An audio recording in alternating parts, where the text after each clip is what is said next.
episode of Ask My Airy. I have been extremely busy with work. I've been utterly, disgustingly sick. If you can't hear it, I'm so sorry for the congestion. I'm so sorry if I start dying and coughing. But I just want to thank you guys so much for coming back. I know it's been a slight hiatus. It's always something. But I'm just trying to find my groove. But I promise I'll find it. But I will keep this episode short. Today is awesome because today I've reached 4 years of recovery of beating anorexia nervosa.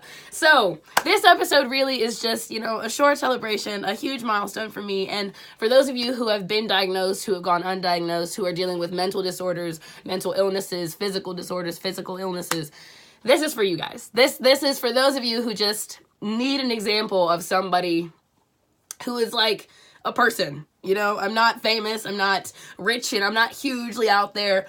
I am just an everyday person who beat this disease's ass. And I, excuse my French, but I did, and I still am. And, I was gonna eat a burger on here, but then I ate the burger. So I'm gonna eat this Pop-Tart to show you guys how real it is. So open Pop-Tart, so we got the crunchy noises out of the way. But really, this episode is really just, I'm just going to kind of tell you guys my journey with the whole thing. I actually kind of started having an eating disorder issue in high school. But because I was so active, I was this bright and bubbly, shining young person, I never really allowed it to manifest into anything crazy. And I know that some people are going to have an issue with the word choice I just used there, but I'm going to be honest. I definitely kind of succumbed to the thoughts that I had been able to keep at bay for so long after my diagnoses.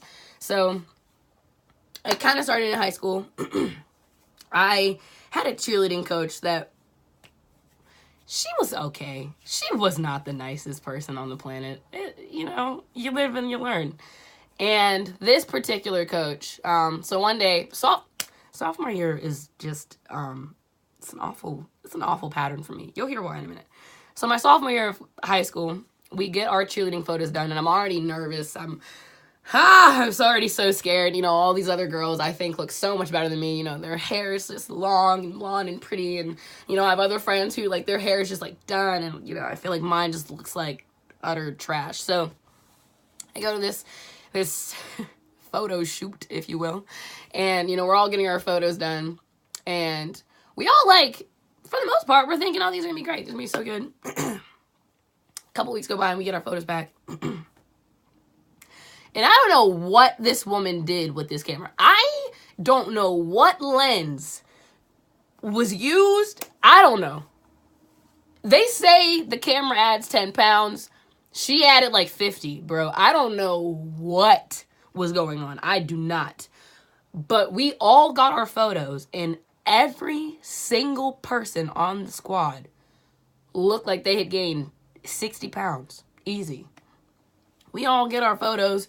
We're all freaking out. I literally started crying. My mother, who is my biggest supporter, she gets the photos and she's thinking, oh my God. Ah. She literally was like, oh.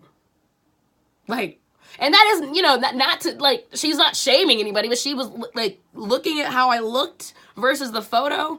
I was weeping like a child. I was, oh my God. It was so bad.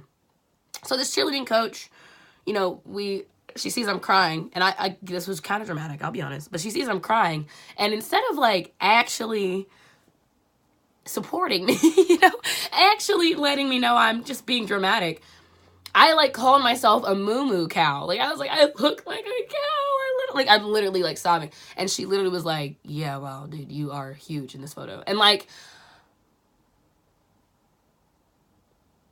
I, literally was like, oh, so then I'm huge. Oh, okay, all right, okay. So she pretty much just, affirmed all these things that I was just okay. So we'll fast forward. I, again, did not let them, hugely manifest into anything really that crazy. I feel like every teenager has body, issues. I feel like we all have body image issues at 16, 17. So, I'm an athlete. I am actually in the prime physical shape of my life. Who would have known? And I have these thoughts. I have this little voice in my head that's like, you don't need to eat that. You don't need to eat that. You don't need to eat that. But, I was an athlete. I had sports all year round, and I wanted to be good at them. So, I shunned that voice out for a while. It was hard, but I did it. And, and anytime I would have like a slight moment of having of kind of succumbing to that voice, that idea, it would show. And because I was in high school, where I have people actually paying attention to my actions, people actually paying attention to what I'm doing. But me not having complete and utter control over my own life, people are able to see some of these warning signs early. So I was never able to actually succumb to any real physical harm in that regard when I was in high school. So let's forward to sophomore year of college. Oh God, help me. So sophomore year of college, I'm in cheerleading. Again, I'm living my best life. I am really, really in this interesting relationship. It's kind of at the end. We break up. Not good. The guy's great, but he's going through his own stuff. I was going through my own stuff, and it just didn't work out. So we break up. I get a concussion in cheerleading, hard concussion, just out. And I kind of started going down this spiral. And I can remember it all so vividly. It's like flashbacks. I've actually lately been having dreams about it. It's like flashbacks. So after I get this concussion, the one thing other than school, the one thing that I love to do most, I can't do anymore. So my brain has all this time to really just sit in itself. And, Erie is not the best place for people like me. It's dark. It's dreary. It's very vitamin D insufficient. It is not good. It's not a good place, at least in my opinion. I'm not a fan of Erie, PA. Love the people there, though. Shout out. But I'm in Erie. It's just... Whew, Lord. And I go home because I have to go for a visit for, my concussion.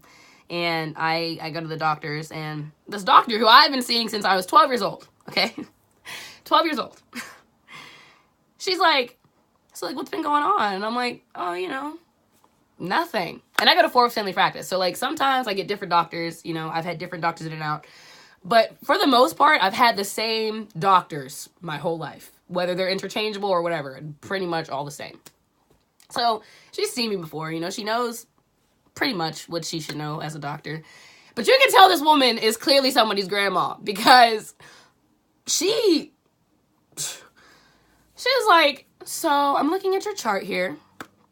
And, I know you're here for a concussion. She's like, but something that's alarming is how much weight you've lost. And I'm like, I don't care. I'm like, you don't even know what you're talking about. She's a doctor. But I'm like, I don't care. She doesn't know what she's talking about. Complete denial. I'm in utter denial. Okay, guys? Meanwhile, I'm fully aware of what I'm doing to my own body. But I'm in complete denial. Complete denial at the same time. So she's like, oh, you're a lot smaller than you were your last couple visits. And, I'm just like, oh, it's whatever. And she's like, it's not. With how much weight you've lost, it's not whatever. So what's going on? And, my doctor, so I'm not going into a huge detail about the midlife, the quarter life crisis I'm having as a 19-year-old going on 20 in that May. And, she kind of sees that I'm beating around the bush, kind of like, oh, I'm just, it's been kind of a long semester. She sees that I'm beating around the bush, and she literally sits down on the freaking bed, on the hospital bed next to me. And she's like, so, she's like, I don't know if you've talked to your mother. I don't know if you've talked to a therapist. I don't know. She's like, but these are real warning signs. She's like, do you anticipate going back to cheerleading after this? I said, oh, yeah. And I should have just lied to her. I'm glad I didn't, obviously. You should never lie to your doctor. Don't ever lie to your doctor. But I was like, oh yeah, like that's really why I'm here. I'm here to get cleared to go back. And she literally looked at me just like this. I'm not clearing you. And I was like, come again, Susan? She literally looked at me again, repeats it. I'm not clearing you. I'm appalled. I'm like, why? And she's like, because based off of not only what your chart is saying and based off of what you're telling me, she's like, I also called your school to get whatever medical records that they have for you. And I had been to the health and wellness center like good solid 3 or 4 times in the last at that time at the last 2 months because of the concussion, because of the eating disorder, all this stuff, okay? All of it. They have all of it. And I'm like, yeah, okay. She's like, in my professional opinion, she's like, and she's like, I can only say this with my professional opinion. I was like, what are you saying? Like, what are you saying? She's like, I think you're developing anorexia nervosa. Because, this is after she's asking me, like, how often do you eat? How often are you sleeping? How much water do you drink? And, being a college student, I'm not thinking to lie. I don't care to lie. Also, not giving a flying crap about what I'm doing to my body. I genuinely don't care to lie. So she's like, it sounds like you have been developing this for a while now, actually. And I was like, we start talking a little bit. My mom, we leave the office, whatever. I don't get cleared, long story short. We leave the office, and I don't tell my mom a single thing. I know my doctor can't tell my mom a single thing, because doctor-patient confidentiality. I know she can't say anything. So I'm like, yeah, Mom, it's fine. I'm not cleared, but it's cool. I don't say anything to my mom. I don't tell my parents anything. I go back to school. It is a time. Okay, I am literally shriveling away in front of people's eyes. Like, I have friends now coming up to me, like, what's going on, girl? You're losing weight. You're blah, blah, blah. My roommate at the time is like, you're not coming to dinner with me anymore. Like, we don't, you're not eating. I don't see you eat anyway, and I live with you. Like, a lot of stuff is starting to hit the fan. And the whole time, all I'm thinking is, like, it doesn't matter, it doesn't matter, it doesn't matter, it doesn't matter, it doesn't matter. And all the while, this voice in my head is like, you don't need to eat that. You don't need to eat that. You don't need to eat that. Do you need to eat that? Do you really think you need to eat that? Oh, you have body fat to spare. It's fine. You have body fat to spare. Meanwhile, bro, I don't know if you guys can see me, but I don't have that much body fat to lose, okay? And if I didn't have any to lose now, I definitely didn't have any to lose then. So, but that's not, that's not what your brain will tell you. Your brain will tell you, oh, well, when you sit down, your stomach folds, so you've got enough fat. When you walk, your legs jiggle a little bit, so you've got enough fat, so you don't need to eat that. Anytime you drink water and you hear that, sound in your stomach, oh, that's too much. You don't need any more of that. Like, these are real things that, I really started to, form in my head. And, when people don't have eating disorders, they usually will, there's a very real common misconception, oh, you just think you're not perfect enough, and it's just because you don't. It has nothing to do with that. Weirdly enough, it doesn't always have anything to do with that.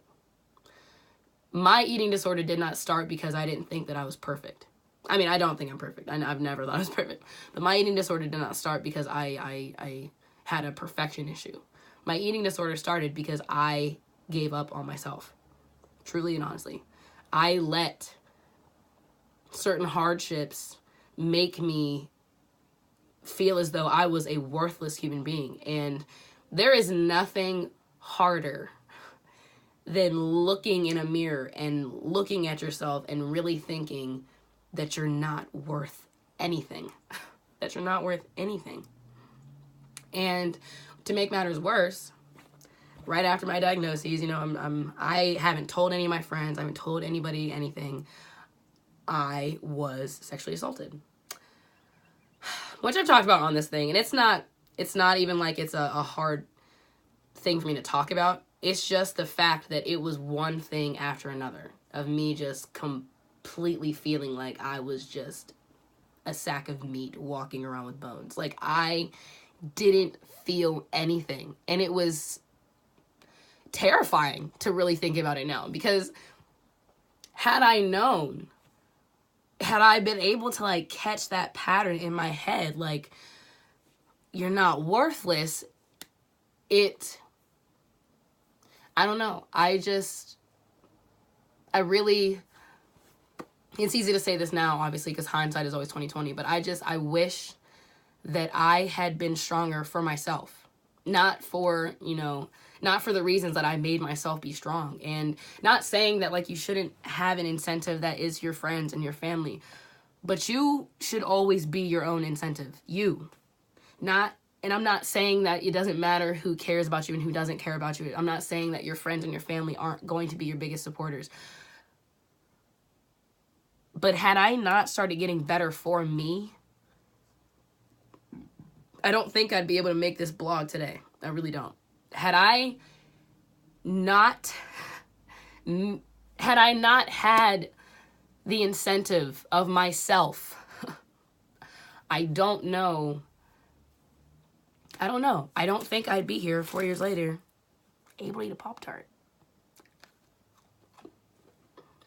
And it not take me 10 minutes to coax myself into eating it.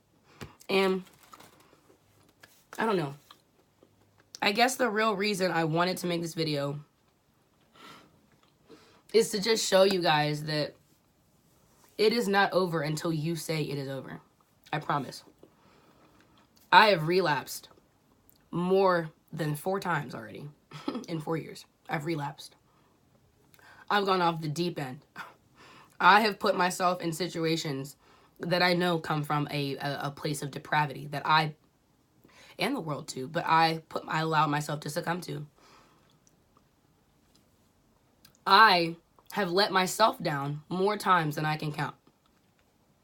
That's not self-deprecating. That's fact. And I say all those things to say, there is never, ever, ever, ever a time that is too late for you to start trying for yourself. It is never, never, never, never, ever a problem for you to put yourself first and save yourself, okay? If that means you need to leave a relationship, if that means you need to go to therapy, if that means you need to go to rehab, if that means you need whatever it is you're going to need, you are never too late. How I got into recovery, here's the next part. My roommate had been seeing things for quite some time, and we lived together for 2 years. So not only was this person my best friend in like high school, but we had now lived together for 2 years. So at this time, she knows everything. She's watched me buckle down in tears crying about it. She's watched me really go tooth and nail with my own brain about how worthy I am. She's watched me sob thinking like I wasn't coming back to college. Like, she was there for all of it. And one day, I looked like really sickly, guys. Like, looking at my Instagram sometimes, like, you'll be able to see when I'm my smallest, you can see it. I might have actually deleted some of them, but there's one picture in particular that sticks out every time to me, and I like really can't believe it. But we're getting ready for this event, and I get ready, and she's like, so I'm gonna tell you something, and I'm just saying it because I care. She's like, but you are way too small. And I'm like, slightly happy. But the fact that she saw me get happy about her saying that she was like, what's going on? And I was like, well, got on here. And then I told her, I was like, so the last time I went home, I didn't really tell you guys this, but I was diagnosed with an eating disorder. And that's why I haven't been at cheerleading. Because she was on the dance team. So this is like jaw-dropping. Like, I am, to everybody else, I'm the most strong-willed, opinionated, like, persevering person. Like, she was floored when she heard me say out of my mouth, I was diagnosed with an eating disorder. And she was like, okay. Okay. what are we going to do about it? And I honestly have to, you know what? I wasn't going to say her name because I didn't want to make her feel uncomfortable. But I actually have to give a personal thanks to Paige, because had Paige Weiner not pushed me to go to therapy, like literally, like she almost physically dragged my body down to that office, straight up, like had a whole attitude with me and everything. Had Paige not pushed me to go to therapy, something that a lot of black people, I actually grew up with this idea that black people shouldn't go to therapy because it's for crazy people. That's not true at all. Had she not pushed me to go to therapy, guys, again, I don't know where I would be at. Because starting therapy, even if I didn't finish it on the path that most people do, even if I didn't take the most, we'll say classic, most traditional path that other people have taken, I wouldn't even have noticed that I had a problem. I wouldn't have, let me say this, I wouldn't have cared to address my problem. I really wouldn't have. And something that people need to understand about therapy, it's not for crazy people. It's not for people who just want to whine. Your brain does what you tell it to. Literally, your words. This is why communication is so important, even to yourself. Your words have more power than you can ever imagine. And going to therapy, talking about it, I didn't even know that high school was the beginning of my stuff. I literally had no idea. I'm thinking I'm this happy-go-lucky sunshine person. We're talking about my past, and I'm like, oh, snap. I've had these tendencies for longer than I can even imagine. And in ways that I didn't even, subconscious, I had let this disease sprout in me. Guys, that was the craziest revelation of my entire life. I literally, craziest revelation of my entire life. And I wouldn't even have known it. I wouldn't have thought about it. I wouldn't have thought of anything in that regard had I not gone to therapy. Had I not been pushed by somebody who wanted to see me do better, go to therapy. So, I go to therapy. I go on and off because, again, I had certain stigmas that I went into it with. Thank God. Thank you, God, that I, left those in the dust once I started getting help and seeing myself get better. And then another relapse. And so goes the story for about 4 years now. So, it doesn't, I'm not going to sit here and say that it gets easier all the time, because it doesn't. I still have moments where I have to coax myself to eat. I still have moments where, my body will tell me that I'm hungry, you're hungry, you're hungry, you're hungry. And because I don't like the way I look, I have to really fight that demon. I do. But it's been a life-changing journey to want to get better and to actually see myself get better. I'm really trying not to get emotional because I don't want this to be like that. But I don't know. While I need to thank, while I actually can't physically thank every single person who's reached out and showed support, I don't know what I would do without that support, including from myself. And the moment that, this moment that I'll never forget in my entire life, I have flashbacks about this all the time too. I had been about a year into recovery, our first real year. And while it was hard, I had gained at least 7 to 10 pounds back. And it showed, it actually showed really, really well. And, I get back to campus. I'm on the Welcome Week team, so, I'm happy. Everyone, had a great summer.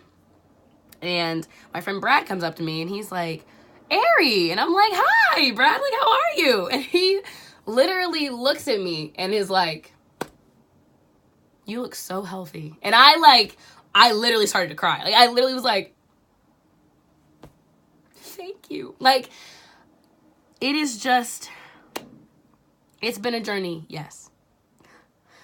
But I promise you guys, the best compliment that you can give someone is to tell them that they look healthy. Because the things that go into that, you don't understand. You really don't. And if you are somebody that's never had to deal with mental illness in a personal way, Brad saying that saved my life.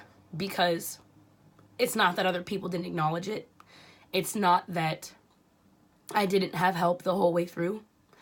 But it was life-changing to hear what my own work for myself had done and what it looked like for other people. And not saying that, my friends and family hadn't told me, like, oh my God, look at you, you look so great, blah, blah. But they're your friends and your family. And it's different when it's somebody that you don't see every day. Somebody that has watched that change. See it. And I don't know. It has really been an amazing 4-year journey. And while I pray, I wouldn't wish this on any of my worst enemies. I don't even have many. But I wouldn't wish this on anybody. These last 4 years have been life-changing. And I am so thankful that I can be a part of the conversation that's going to help so many of you get help, be happy, be healthy, and above all else, love yourself. I might not like my face all the time, and I might not like how I'm built all the time, and I might hate my hair most of the time, but I am worth every single hour of health and recovery that I've given myself, and every hour and every day that I'm going to give myself. Anorexia, bulimia, any of it. They are not a death sentence. It's not. And if I have done it, if I can do it, I know that every person who is dealing with this demon, every person who's dealing with this issue can do it. And it doesn't matter if you're not in a good place. It doesn't matter if you're in an environment that doesn't suit you. I was not in a place, okay? I was not in a good place. Erie, Pennsylvania was probably the worst place I could have ever been. And yet I flourished and I made it because I said I was going to. You guys are so strong. And I'm just so thankful that I have a 4th-year recovery support system that I can relish in this victory in. So, here's to 4 more years, 4 years after that, 4 plus. I love you guys. Thank you so much, and have a wonderful rest of your Thursday.